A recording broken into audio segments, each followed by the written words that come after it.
बिस्मिल्लाहिर्रहमानिर्रहीम। अस्सलाम वालेकुम नाज़रीन, प्रोग्राम में आपको खुशामदीद कहते हैं। मैं आपके साथ हूँ आपकी होस्ट सुमैरा मिर्ज़ा। आज के प्रोग्राम में सबसे पहले हम बात करेंगे गुज़िश्ता रोज़ अफगानिस्तान में होने वाले धमाके में, जिसमें शुमाली सूबे क़ुंदूज़ में एक मस्जिद में नमाज जुमा के दौरान धमाका हुआ, जिसकी जद में आकर 80 से ज़ायद अफराद जाँ बहक हो गए। इससे पहले भी हमने देखा कि इतवार के रोज़ दाइश ने जिम्मेदारी कबूल की थी, जो एक धमाका हुआ था जिसमें काबुल में मस्जिद के बाहर धमाका हुआ था। उसके बाद फिर हमने देखा कि खोस्त में भी एक मदरसे को निशाना बनाया गया। अमरीकी फौज के इनखला के बाद की सूरत हाल की अगर हम बात करते हैं तो अफगान तालिबान ने अफगान अवाम को ये यकीन दहानी करवाई थी, बल्कि तसल्ली दिलाई थी कि यहाँ पर पुरअमन फिजा कायम होगी। लेकिन इस वक्त जो सूरत हाल है उसको देखकर जो सवाल हमने उठाया है अपने पैनलिस्ट के सामने वो यही है कि क्या अफगानिस्तान में अमनो अमान की सूरत हाल बिगड़ रही है। इस पे बात करेंगे हमारे पैनल के साथ। सबसे पहले तशरीफ रखते हैं सीनियर जर्नलिस्ट सैयद शहबुद्दीन साहब, हमारे साथ शिरकत करेंगे इस डिस्कशन में। सर, आपको खुशामदीद कहती हूँ। फयाज वड़ाई साहब, आप भी सीनियर जर्नलिस्ट हैं, इस डिस्कशन में हमारा साथ देंगे। सर, आपको भी प्रोग्राम में वेलकम कहती हूँ। इंग्लैंड से हमें ज्वाइन कर रहे हैं हामिद खान अल मशरकी, वो भी इस डिस्कशन में हमारे साथ होंगे। मशरक साहब, आपको भी खुशामदीद कहती हूँ। शहबुद्दीन साहब, आप इत्तेफाक करते हैं सूरत हाल बिगड़ रही है अमनो अमान की अफगानिस्तान में? देखें, तालिबान ने इससे पहले पिछली सदी का आखिरी जो अशरा था उसमें से आखिरी साल सारे अफ़गानिस्तान में अपनी हुकूमत बनाई थी और इसमें कोई शक नहीं कि उन्होंने अमन कायम करके दिखाया था। वहाँ पे सख्ती थी, वो सख्ती करते थे और लोग डरते थे कोई गलत काम करते हुए। बिल्कुल सही। इस दफ़ा उन्हें आए वहाँ पे अभी 2 महीने हुए हैं, टोटल 2 महीने भी नहीं हुए। अगस्त में 14 अगस्त को वहाँ पे वो पहुंचे थे और पूरी दुनिया उनके ऊपर जिस तरह से गिरफ्त किए बैठी है कि आपने ये भी नहीं करना, आपने ये भी नहीं करना, आपने ये भी नहीं करना। बिल्कुल। उस हालात में वो शायद उस तरीके से कंट्रोल नहीं कर पा रहे। देखें, अगर आप चोर को सजा नहीं देंगे तो चोरियां बढ़ती जाएंगी। बिल्कुल ऐसे ही है। सऊदी अरब में जो नशा करने वाले या नशा वहाँ स्मगल करने वाले हैं उनके सर काट दिए जाते हैं, सर कलम करते हैं और जुमे की नमाज के बाद मस्जिद के बाद चौक में करते हैं। रिजल्ट ये है कि खौफ, एक डेटेंट आ जाता है। बिल्कुल। तालिबान ने भी इसी पे अमल दरामद किया था।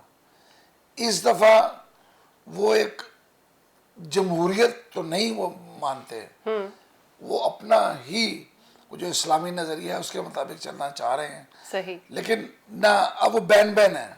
वो यूरोप उनको पकड़े खड़ा है, अपना अमेरिका अपने चक्कर में है, साथ में रशिया, चाइना, पाकिस्तान, हम सब उन्हें कह रहे हैं कि मिल के चलो, मिल के चलो। अब ये जो हमला हुआ है इसकी जिम्मेदारी दाइश ने कबूल की। बिल्कुल। और सबसे बड़ा मसला जो हुआ है वो ये है कि ये फिरका वाराना बुनियादों पे हुआ है। बिल्कुल। अहले तशी की मस्जिद थी जहाँ जुमा होने वाला था। अब इसका नतीजा ये है कि ईरान के अंदर बिल्कुल एक जज्बात भड़केंगे। उनका एक अपना ताल्लुक है जाहिर है हज़ारा बिरादरी के साथ। अब ये पाकिस्तान में भी यही होता रहा है कि जो अफगानिस्तान या इंडिया के साथ काम करने वाले टेररिस्ट, दहशतगर्द, जी, वो हज़ारा बिरादरी को निशाना बनाते थे। सही। और फिर वो सारा ब्लेम आता था कि हुकूमत जो है वो अपने उनको अमन और अमान की, बिल्कुल सही, उनको अपना उनको बचा नहीं पा रहे, फेल हो रही है उसमें। फेल हो ठीक है, नाकाम है। अब यही काम अफगानिस्तान में किया जा रहा है। सही।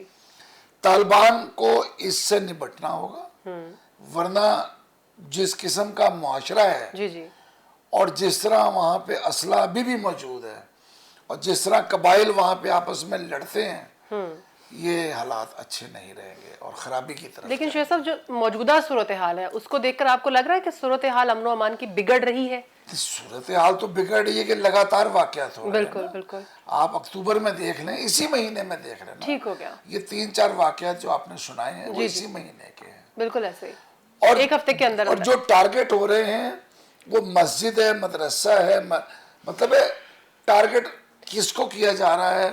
मजहबी जमात, बिल्कुल मजहब को ठीक हो गया सर, आपका पॉइंट आ गया। फिर साहब क्या कहना चाहेंगे, एक हफ्ते में ये तीसरा हमला है और जिस तरह से शेख साहब ने भी कहा कि मजहब की बुनियाद पर, फिरका परस्ती की बुनियाद पर ये हमले किए जा रहे हैं, तो आपको लगता है कि वाकई अमन अमान की सूरत हालत बिगड़ रही है वहाँ पर?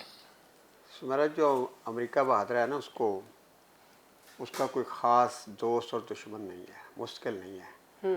वो अपने मफाद के मुताबिक खेलता है। तो वो जो लोग कल उसके दुश्मन होते हैं उनको दोस्त भी बना लेता है और दोस्तों को दुश्मन भी बनाना जानता है जब उसको ज़रूरत पड़ती है। अब चूँकि तालिबान ने पूरे अफ़गानिस्तान की सरजमीन का कंट्रोल हासिल कर लिया है, उनकी हुकूमत बन गई है, उन्होंने इदारों पे बंदे बैठा दिए हैं और वो दुनिया को ये बताना चाह रहे हैं कि हम अमन की तरफ बढ़ रहे हैं। बिल्कुल ऐसे ही है। और हो क्या ये रहा है कि धमाके शुरू हो गए। आपने बताया कि पिछले 3-4 धमाके हो चुके हैं, कल का ये धमाका इतने ज़्यादा इसमें नुकसान हुआ है इस कदर।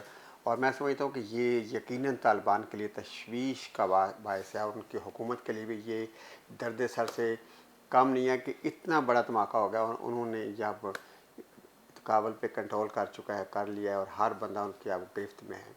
तो वो लोग, वो एलिमेंट जैसे दाइश और दूसरी तंजीमें हैं, अब होता यह है कि उन्होंने तो कह दिया है कि हम इनको किसी अपनी सरजमीन को किसी के खिलाफ इस्तेमाल नहीं होने देंगे। अब उन्होंने फानिंग के खिलाफ ही कार्रवाई शुरू कर दी है और ये अब उन्हें देखना है कि वहाँ ये जो लोग हैं दाइश और दूसरी तंजीमें हैं जो दहशतगर्द तंजीमें, अब इनकी सरपरस्ती किसने संभाल ली है।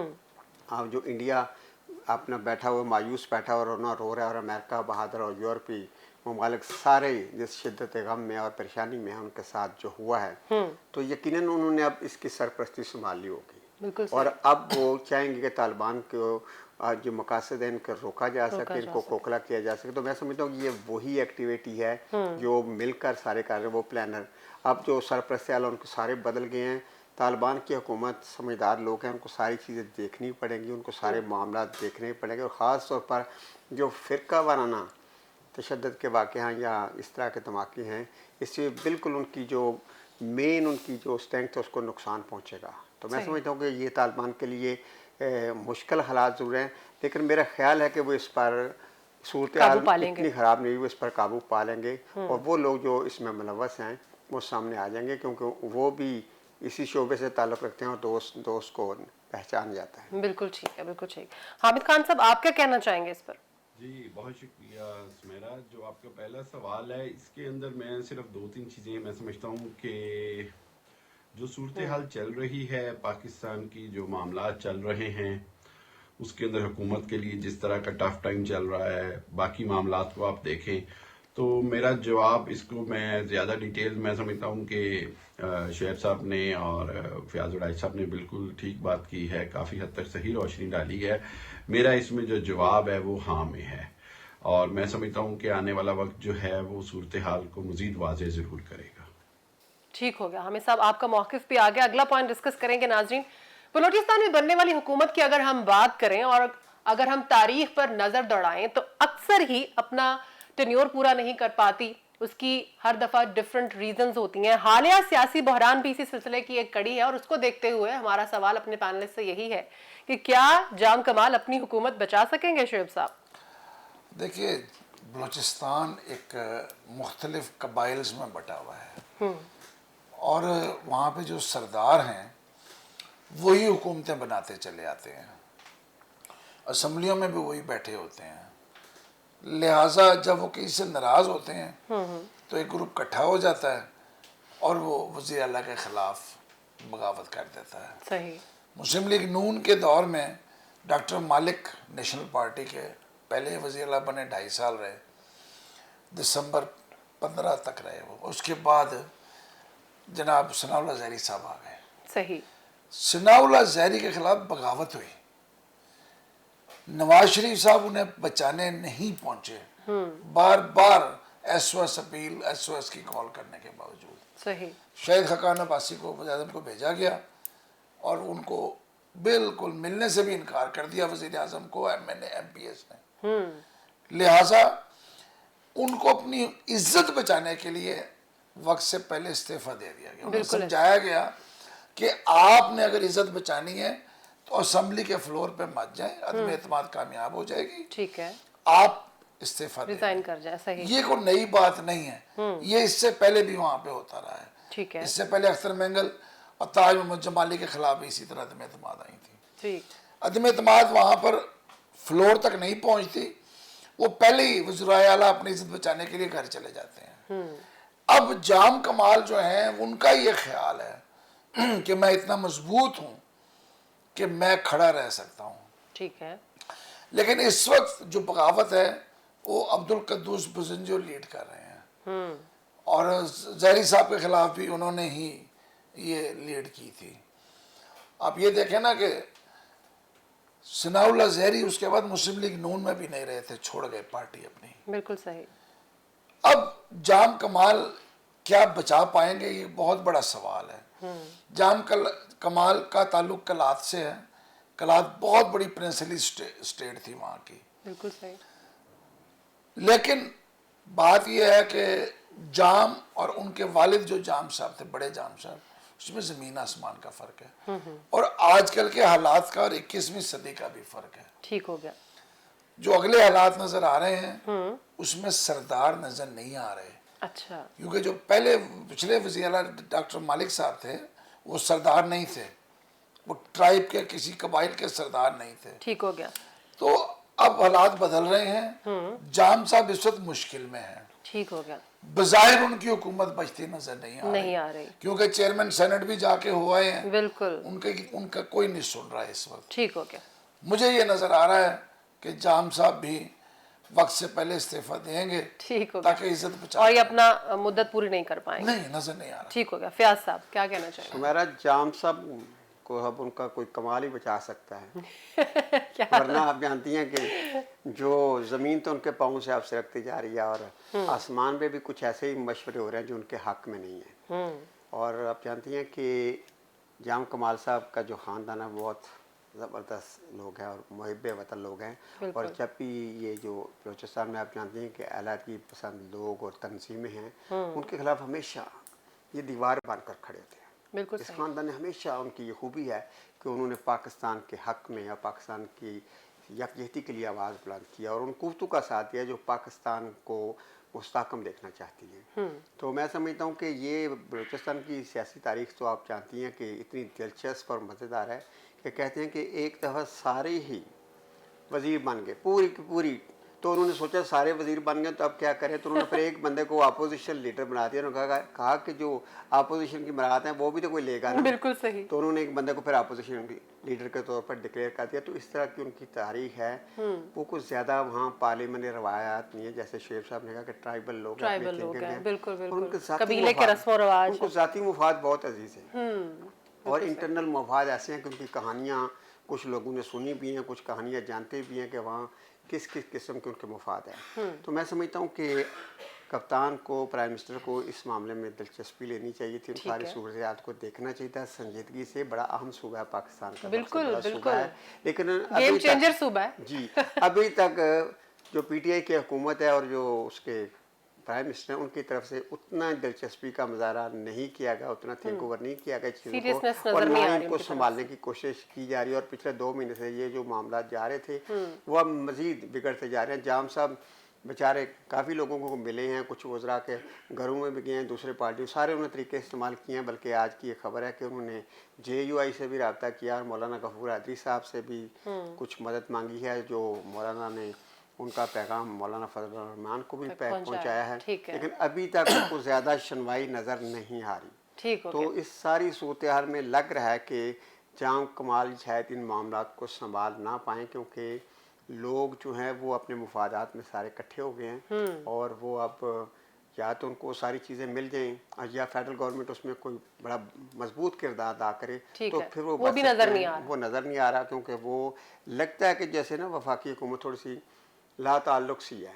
तो फिर जब फेडरल सतह पर ला ताल्लुक की ज़ाहिर हो तो लगता है कि किसी को आशीर्वाद भी हासिल है। तो मेरे ख्याल में उनके अब दिन गिने जा चुके हैं। बस ये है कि कौन से तरीके से जाते हैं, अदम एतमाद से जाते हैं, इस्तीफा देते हैं, या फिर खुद ही घर चले जाते हैं, ये सारी चीज़ें हैं। ठीक हो गया। हामिद खान साहब आप क्या कहना चाहेंगे? फयाज साहब भी, शेख साहब यही कह रहे हैं कि जाम साहब को उनका कमाल इस दफ़ा बचा नहीं पाएगा। जी, जाम कमाल साहब की हुकूमत और जिस तरह ये बलूचिस्तान अवामी पार्टी में जो मामला चल रहे हैं बलूचिस्तान के हवाले से, जिस तरह एक रस्साकशी हमेशा से हमें देखने में आई है। देखें, बलूचिस्तान में जब भी हुकूमत बनी है वो मखलूत हुकूमत ही बनी है। कभी जमीयत उलमा इस्लाम की 2 सीटें, पीपल्स पार्टी की 2 सीटें, बलूचिस्तान नेशनल पार्टी की सीटें, और ये सारी सूरत तो हमेशा से हम देखते आए हैं। जाम कमाल साहब की हुकूमत को खतरा मैं नहीं समझता। उसकी 2 रीजन है। एक रीजन ये है कि जाम कमाल साहब की जो ओवरऑल परफॉर्मेंस है, जो पीटीआई की हुकूमत के हवाले से और प्राइम मिनिस्टर के साथ जो उनकी वर्किंग रिलेशनशिप है वो बहुत बेहतर है।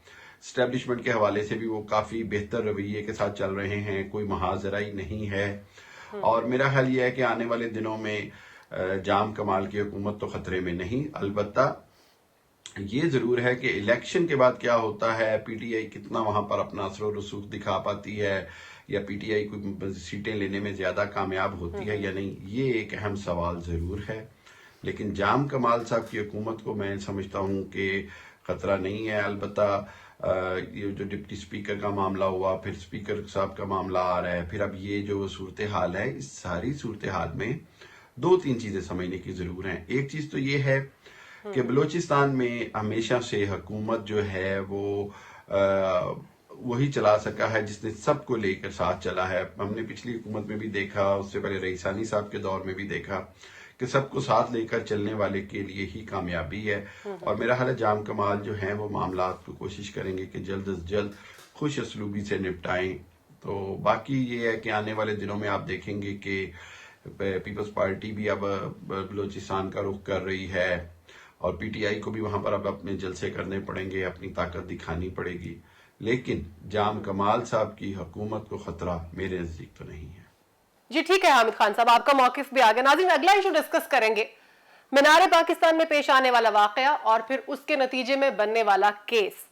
आयशा अकरम ने एक नई बात कर दी है जो कि बाइस बनी है इस केस में एक नया रुख इख्तियार करने की। आयशा अकरम कहती हैं कि जो कुछ भी उन्होंने किया, या उस दिन वो मीनार पाकिस्तान अगर गई हैं तो वो सिर्फ और सिर्फ अपने दोस्त रैम्बो के कहने पर गई हैं। रैम्बो उन्हें हिरासा कर रहा था, रैम्बो के पास उसकी कुछ वीडियोस थी जिसकी वजह से वो उसको ब्लैकमेल कर रहा था, और इसी वजह से पुलिस ने अब रैम्बो को हिरासत में ले लिया है। लेकिन जब रैम्बो को हिरासत में लिया गया पुलिस की तरफ से, तो उसने भी अपना एक बयान जारी किया जिसमें उसने कहा है कि ये सब कुछ मेरी वजह से नहीं बल्कि एक और शख्स है जिसका नाम नोमी है उसकी वजह से है। उसने आयशा को उकसाया कि वो मेरे खिलाफ ये बयान दे कि ये सब कुछ मैंने किया और इसका जिम्मेदार सिर्फ और सिर्फ मैं हूं, और उसकी वजह भी यही है कि उसके पास भी आयशा की कुछ नाजेबा वीडियोज हैं। ये एक खिचड़ी सी मच गई है। केस जो है वो पेचीदगी की तरफ जाता हुआ हमें दिखाई दे रहा है। इस पर जो सवाल है अपने पैनलिस्ट से वो यही है कि मीनार पाकिस्तान में पेश आने वाला वाकया और फिर उसके नतीजे में ये बनने वाला जो केस है और जो नई कहानी अब सामने आई है, क्या ये मुकम्मल सच है शुएब साहब? लेकिन बात ये है कि ऐसा लगता है कि सभी झूठ बोल रहे हैं। सच्ची बात तो ये है, और ये अफसोस का मुकाम है कि ऐसे नाजेबा वाकयात हो रहे हैं, और ये कोई अकेला वाकया नहीं है, ये मुसलसल हो रहे हैं, रिपीटेडली हो रहे हैं। जिनसी हरासगी जो है वो बाकायदा एक शिद्दत पकड़ रही है। सड़क के ऊपर चलना मुश्किल बना दिया गया है, ख़वातीन का, बच्चियों का घर से निकलना, चूंकि घर घर गली गली कैमरे लग चुके हैं घरों के बाहर, बिल्कुल, लिहाजा वीडियोस जो हैं वो नज़र आ जाती हैं कि कैसे कोई बदतमीजी करके गुजर रहा है। और अब भी लोग उस हालत में आ गए हैं कि बजाय रोकने के उसका तमाशा देखते हैं, उसकी वीडियो बनाते हैं। बिल्कुल ऐसा ही है। यही कुछ इस केस में भी हुआ। अब देखें, 2 चीज़ें आई हैं। पहले ये था कि वो ये क्लेम था कि जी मेरे साथ वहाँ पर लोगों ने बदतमीजी की, बिल्कुल बेहूदगी की और कपड़े फाड़ दिए। अब इल्ज़ाम ये आया है कि रैम्बो ने और उसके साथियों ने बाकायदा प्लानिंग के साथ ये सारा किया। ठीक है। अब ये 180 डिग्री का टर्न है। एग्जैक्टली। सच क्या है ये अभी भी सामने नहीं आ रहा। झूठ बहुत ज्यादा है दोनों सारे केस में।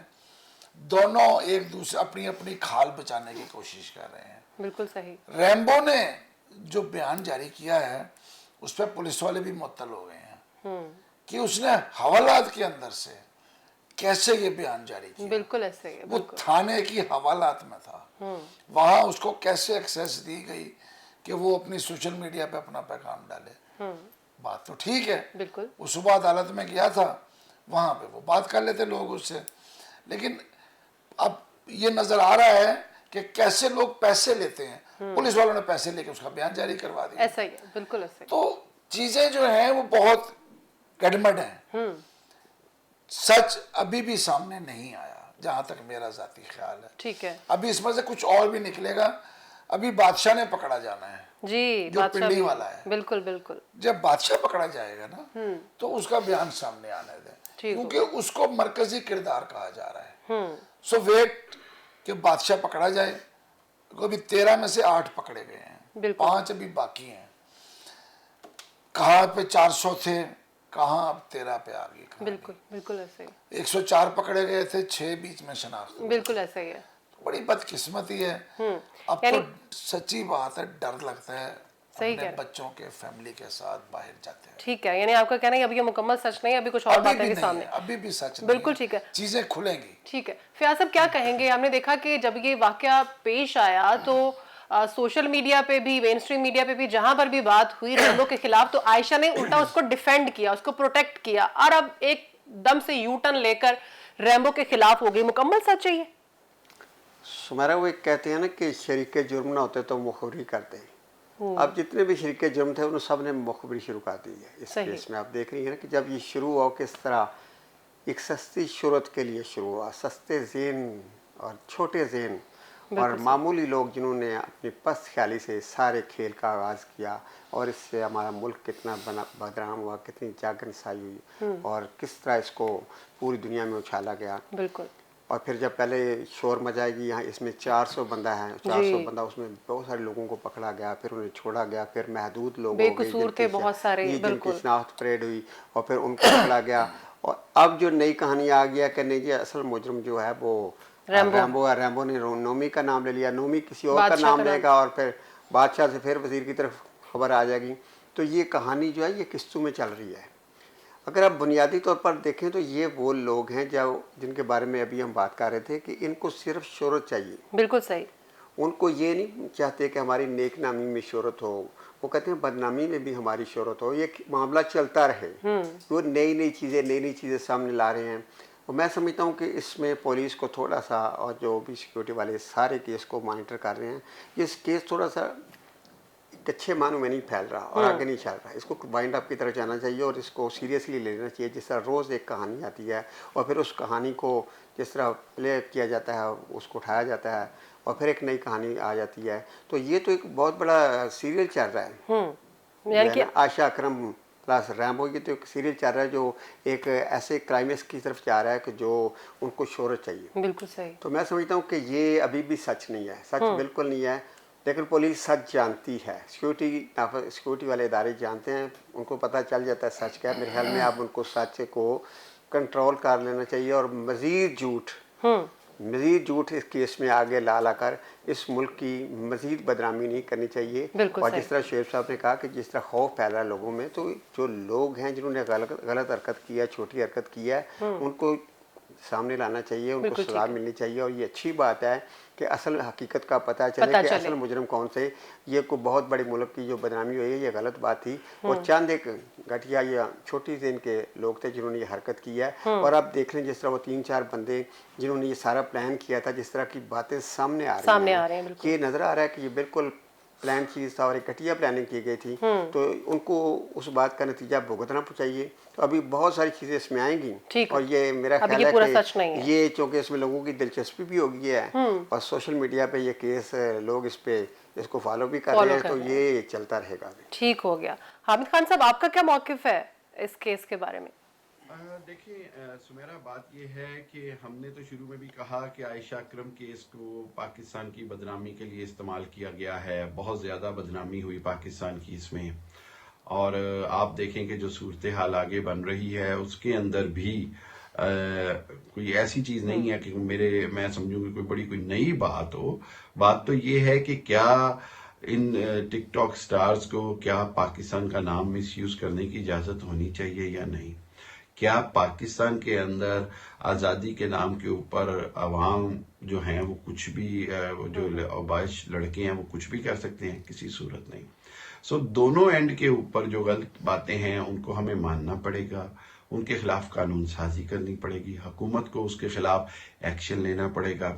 आयशा अकरम की जहां तक गलत वो जो खिलाफ कानून और सारी स्टोरी अगर बदलती हुई नजर आती है और साबित हो जाती है तो उसके खिलाफ एक्शन लेना चाहिए और अवाम को क्या पूरी दुनिया को बताना चाहिए, क्योंकि पाकिस्तान की बहुत शर्मिंदगी हुई इस सारी सूरत हाल से। बैरून मुमालिक में भी और सब जगह पर इस तरह के वो प्रोग्राम्स चलाए गए, टिकर्स चलाए गए कि जी पाकिस्तान में तो हजारों का मजमा अटैक कर देता है औरत पर और ये वो। जबकि दूसरी जानब हमने देखा कि अमेरिकन और स्वीडिश और दूसरे जो सयाह हैं उन्होंने पूरा पाकिस्तान मोटरसाइकिल पे विजिट किया और पाकिस्तानियों की बेशुमार तारीफें की। सो पाकिस्तान का जो सॉफ्ट इमेज बन रहा था उसको आयशा अकरम जैसे वाकयात ने बड़ा नुकसान पहुंचाया। तो हुकूमत को इसके खिलाफ ना सिर्फ कानून साजी की जरूरत है बल्कि इसके खिलाफ मुअस्सर एक्शन भी लेना पड़ेगा। एक्शन नहीं लेगी हुकूमत तो मैं समझता हूं कि हुकूमत के लिए नाकामी होगी और हुकूमत के लिए जो है वो मजीद परेशानी का बायस बनेंगे। लेकिन अभी तक का जो ट्विस्ट है वो मैं समझता हूँ इनकम्प्लीट है। अवाम को मजीद हकायक का पता चलना चाहिए और जो भी हकायक हों उनको सामने आना चाहिए। जो जो इसमें गलती का या जुर्म का मुर्तकिब है उसको कफेर किरदार तक पहुंचना चाहिए और करारे बाकी सजा मिलनी चाहिए। इससे कोई इनकार नहीं किया जा सकता। पाकिस्तान की जो सूरत हाल है उसके अंदर एक बात वाज़ेह है और वो ये है कि आने वाले दिनों में पाकिस्तान के खिलाफ हर तरह की साजिशें होंगी, सोशली, इकोनॉमिकली और सब चीज़ों से हमें जो है वो होशमंदी से काम लेना है। दुश्मन हमारा जो है वो चैन से नहीं बैठेगा, वो हमारी सोसाइटी के अंदर पेनिट्रेट कर रहा है। ये बात समझने की है, सोचने की है और हुकूमत के लिए बहुत सारी कानून साजी करने की है। जी ठीक है हामिद साहब, बहुत शुक्रिया आपका। नाज़रीन, ये वाकया जो रुख इख्तियार कर चुका है, ये एक सवालिया निशान भी है कि इससे पहले जितने लोगों को गिरफ्तार किया गया था उनका क्या कसूर था। इसके अलावा अफसोस की बात यह भी है कि ये एक डर्टी गेम बन चुका है ये केस और पूरी दुनिया में बदनामी का बायस भी है। और उससे भी ज्यादा अफसोस की बात यह है कि ये शोहरत के लिए सब कुछ किया जा रहा है। आज के प्रोग्राम से इतना ही। अपनी होस्ट सुमैरा मिर्जा को इजाजत दीजिए। अपने तमाम मेहमानों का शुक्रिया अदा करना चाहती हूँ। सैयद शहबुद्दीन साहब आपका बहुत शुक्रिया, फयाज राय साहब आपका भी बहुत शुक्रिया, हामिद खान साहब आप इंग्लैंड से हमारे साथ मौजूद थे, आपका भी बहुत शुक्रिया। अपना ख्याल रखिएगा। अल्लाह हाफिज।